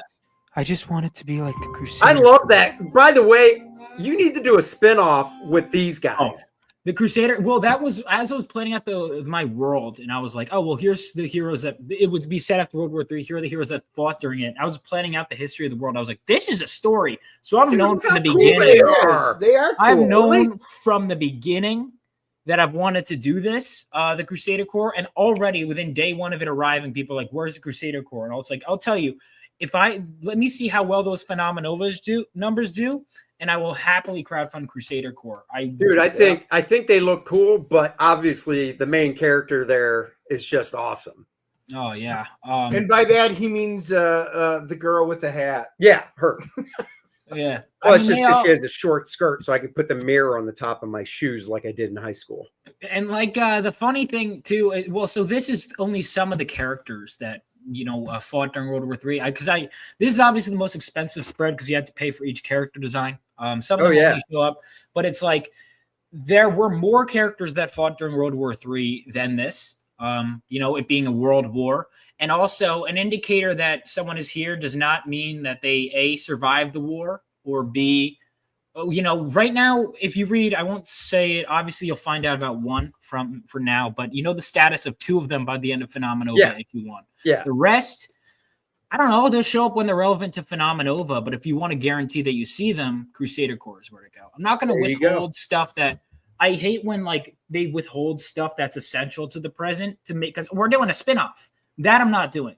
But really, I've already given you all the essential backdrop information. I'll drop stuff in when relevant, but if you want the full story, Crusader Corps, we're gonna have to keep those Phenomenova numbers up, and I'd love to crowdfund this book. I'd love to do a prequel story, there's so much I want to do with World War III, and oh my god, I've had much fun. Hey, just think, you never know the way everything's going. Well, hopefully not now because we got the right guy in office, but before that, you could have experienced it for real.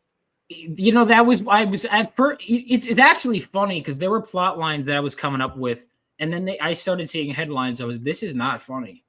This is too bad. You were like, hey, that's my plot line. Yeah, I was like, I'm suing the real life writers. There you go. To be like the Crusader Corps,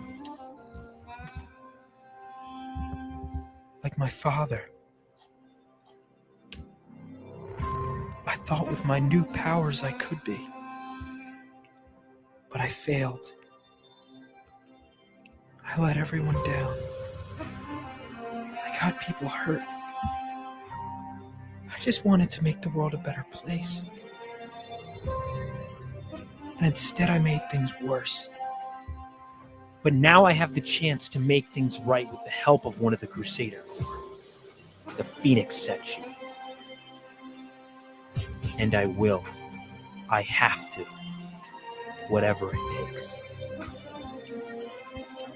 I will find that spark again.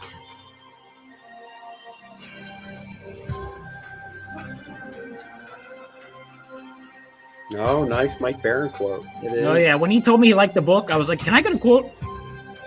I mean, dude, spoiler alert. You just let everybody know he got backhanded by that chick. Come on. That's a big spoiler. That's cool.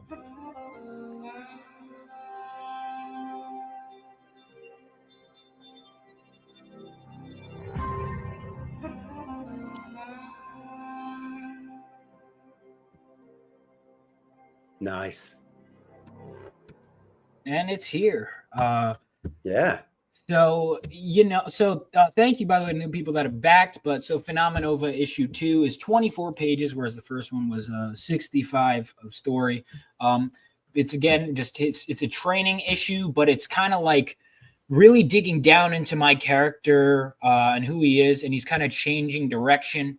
So we got our main cover here. Now, the difference between this and the last campaign is I decided to make all the covers, the variant covers, are all the same price. The difference is the variant covers are campaign exclusive. So cool. Whatever is limited printing, because obviously you have to print, there's always going to be extra printings.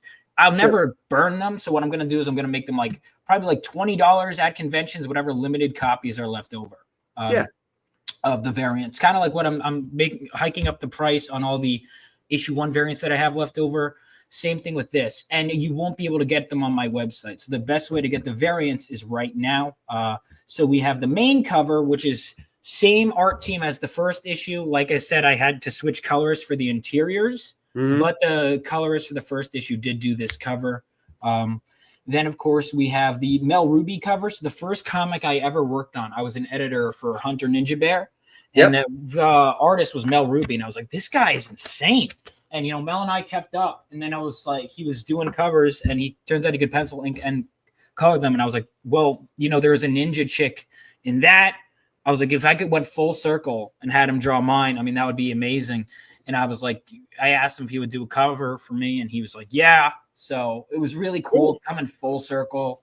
And I wanted to have these 4 characters. So Miles is in his training uniform. He still doesn't have his full uniform. I kind of, how like New Mutants had like their uniforms before they earned their own, and the X-Men. That's what this uniform is. So he had his makeshift one. Then now he has just a generic Phenomenova training uniform.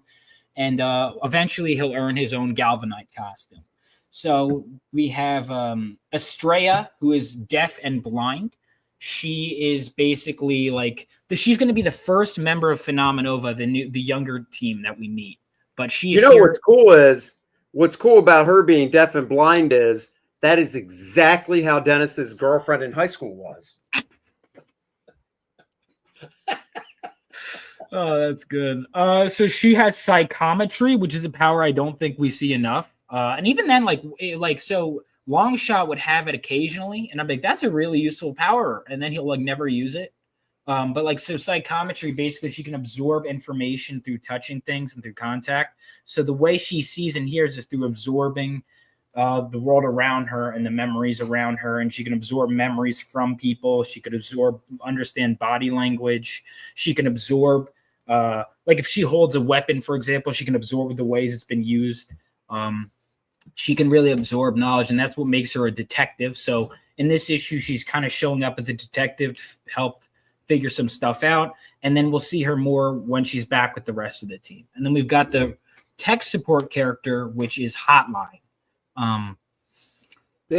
Joe's saying you for the new people, you need to say how you got the name Phenomenova. Oh God. I had to change the name. Actually, I still have some of the cards, if I could find them, that were living legends. But Phenomenova, I was like, went into a manic state. I'm like, I'm not having any life. And I did the same thing again when I changed my main character's name, until I come up with a new name for my comic.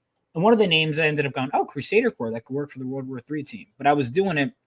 I needed to be something that was fresh, something that was new. Sure.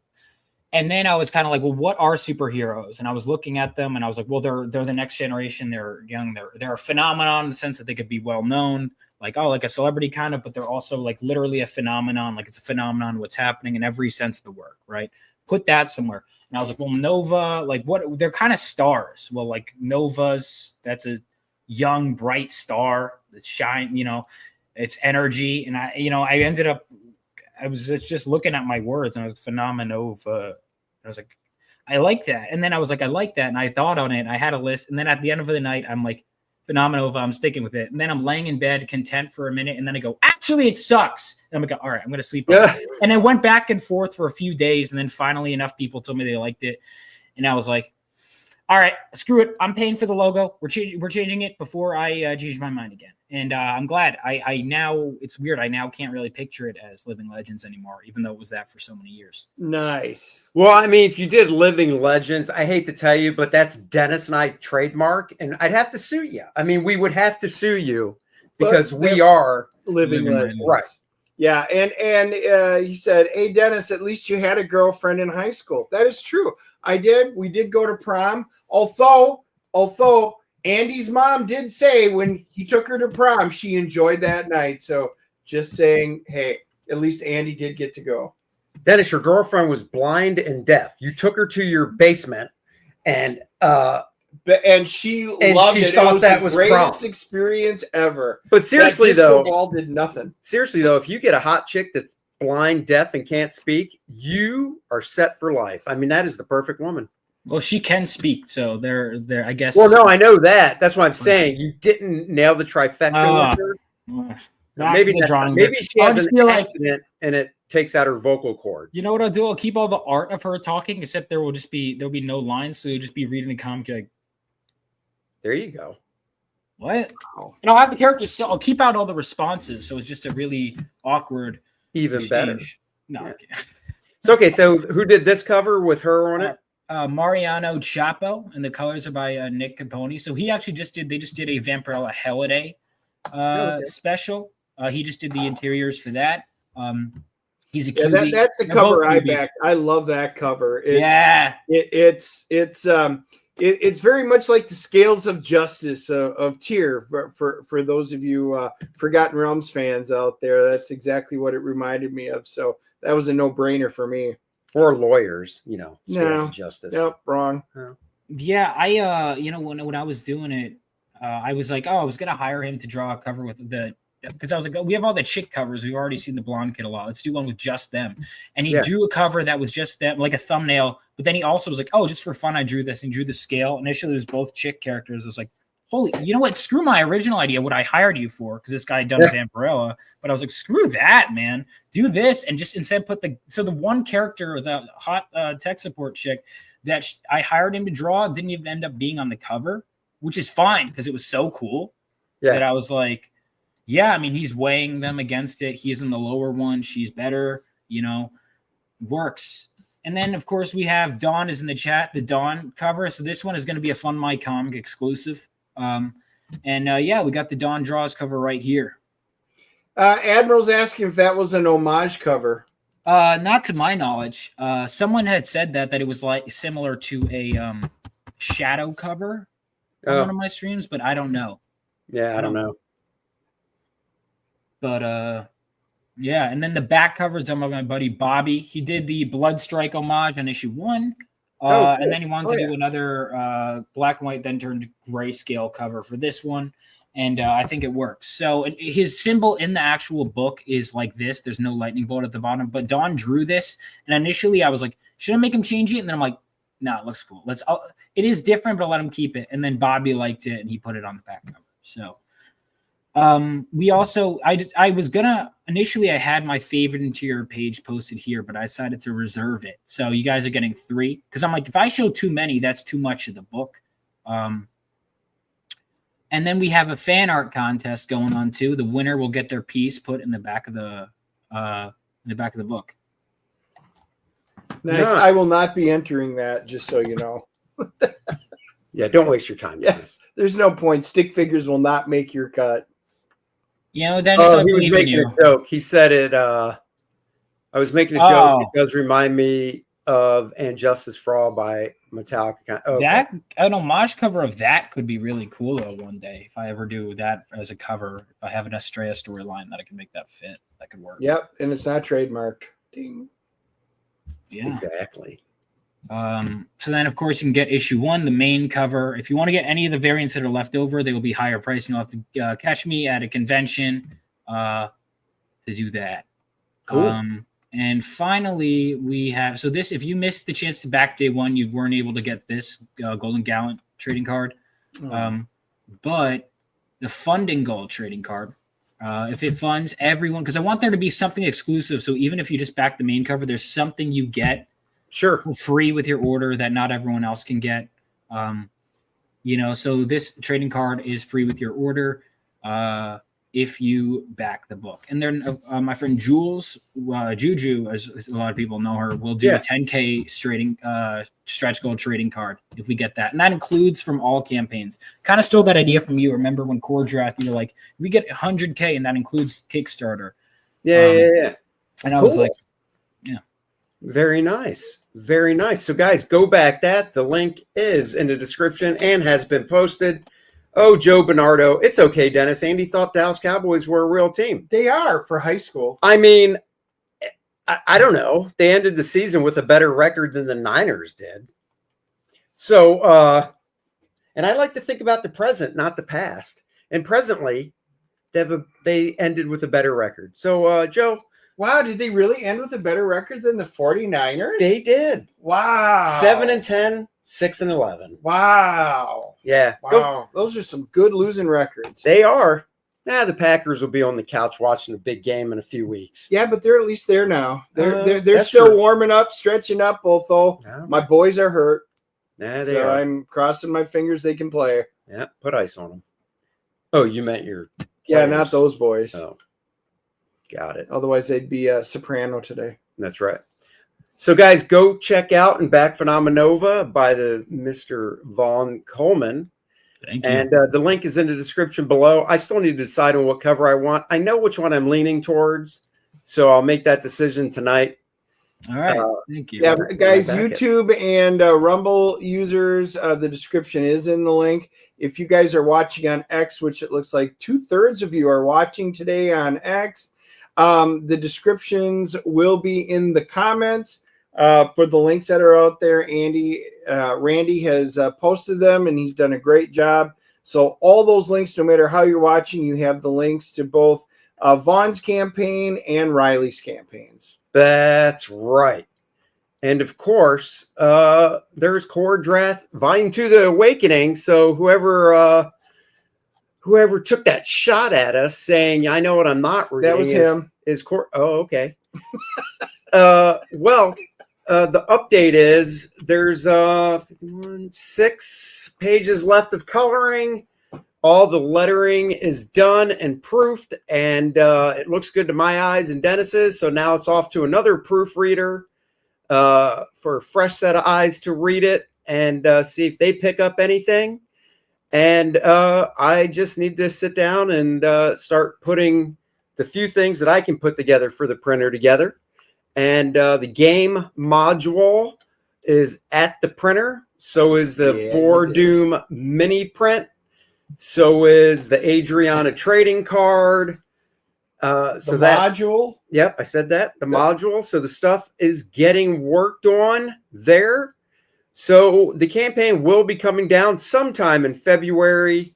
So if you want a t-shirt, if you want one of the Adrianas, you better get those pretty quick, because those that will be going to the printers, and we'll have to go cut that off. So if you guys want one of the awesome new Adriana t-shirts, you might as well back that, get your size in there. And yes, we do get questions on it. The sizes run exactly what you would expect. So if you are a medium, these will be a medium. If you like to shrink them, go one size bigger. And don't worry, the shirts come in pristine mint condition with sleeves, not like what Dennis is wearing right now, where he had to abuse a shirt like he abuses his girlfriends from high school. Don't worry, I'll be removing the sleeves off the Adriana in order to wear them. He thinks the guy's going to charge us less if he takes the sleeves off. And I'm like, Dennis, that's not how it works. You're paying for sleeves. I have to pay somebody to take my sleeves off. Wow, I'll do it for free. I got a knife. I know you do. We got preview pages up you guys can check out. I love the flashback page of a younger Kor-Drath and a younger Adriana. Yeah, coming out of the water, glistening, if you will. Why am I getting text messages? Because somebody's texting you. I know, it's my wife, and she knows what I'm doing right now. The black and white edition of the book, guys. If you like the line art and you still want to read it and get that old Savage sort of Conan magazine type feel, black and white, way to go. Of course, like we said, the game module, check that out. Dennis wrote up a new game. It's great, totally different story from inside the book. So even if you just want to read a different Kor-Drath tale, you can get that. T-shirt, like Dennis said, couple different size posters featuring Lilith and Adriana by the great Bud Root. Those were, of course, the variant covers. And Rini Strakalski did a cover for us. Yeah, take care. The black and white version of her cover is only available in the collector box tiers right here. Speaking of, yeah, you got to show the new Dennis and I got to box. start putting them together. We got a bunch of these suckers in. So they turned out great. Yes, they did, and they fit it all. So go check it out. And Andy, will that be shipped in a different box? Of course it will. Our collector box will be shipped with bubble wrap in a bigger box.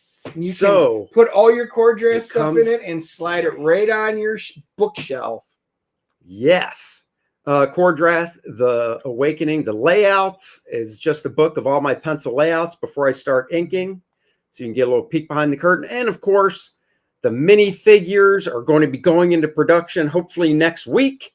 So you want to get your order in for those as well, because we're not overprinting a lot, but we are going to overprint some, of course. So guys, go check it out. Link is in the description below. campaign will be coming down soon. Don't miss out. 7 backers away from 800. Let's go. Let's do it. Kor-Drath and Adriana are back to fight the evils of Vordoom, the Undying, the Necronite, Lilith. If you like Conan, Game of Thrones, and high fantasy adventure, you will love this book. So check that out, guys. And there he is, Vaughn Coleman, appearing next at Winterfest. Winterfest, and also going to be at a show called WildCon, like it's in Wildwood, New Jersey. So Nice. When's that one? That is the week before that. So it's not next weekend. It's the weekend after. It's going to be on a Saturday. So I will be at 2 cons this month. I'm trying to hit as many cons as I can, but, within reason. Sure. Yeah. We know how it goes. Oh, yeah. So I'm like, all these ideas sound great. And then there's this thing called money that you have to manage, which That's right. horrendous concept. Joe nailed it. Kor-Drath 2, Barbarian Badassery. All right, guys, we got to take on off out of here. Dennis has an appointment later. He's got to get home for. Yep. This Thursday night, Dennis and I are seeing a movie, as always, for the movie review for Friday. And we are seeing a movie that when Dennis told me, I thought, well, that's the story of your life. But now it's a movie called The Damned. Yep. And it's a horror movie, once again, like Dennis's There's life. subtitles called The Damned, Andy's Friendship. See, that's what it's all about. And it's an hour-and-a-half long tale. So Dennis will hopefully make it through without going to the bathroom, but only maybe 3 times. Now getting my extra large Pib Zero, so chances are that won't be happening. Vaughn, you're young. Have you even heard of a soda called Pib? Yes. Pib. Yes. Oh, my God. But you won't drink it because it's garbage. I've never right? drank it. I was never a huge soda fan growing up, to be honest with you. Oh, I'm sorry. And that is why, my friend, you'll live longer than Dennis. Yeah. Well, that and you're like 50 years younger. I was going to say there is an age difference, Andy. Yeah, there's a little bit of an age gap there. We'll say that. Yeah. So there you go, guys. Thank you for joining us, and catch the movie review of The Damned. Next week, our guest is a political cartoonist. I'm just going to tease it for that much. We'll give out the full name on the movie review Friday. Yeah. But it is a well-known political cartoonist that I reached out to, and he said he'd love to come on the show. So that'll be a little different. Different of a guest next week. So that'll be fun. So there you go. Vaughn, thank you for joining us. Thank you for having me. Good luck on your campaign and continued Thank you. success, and can't wait for number 2. That's right. Thank you. All right, guys. We'll talk to you all later. Everybody be safe. Be well. Go check out the landing party tonight on Graham's channel. Live long and prosper. Yeah.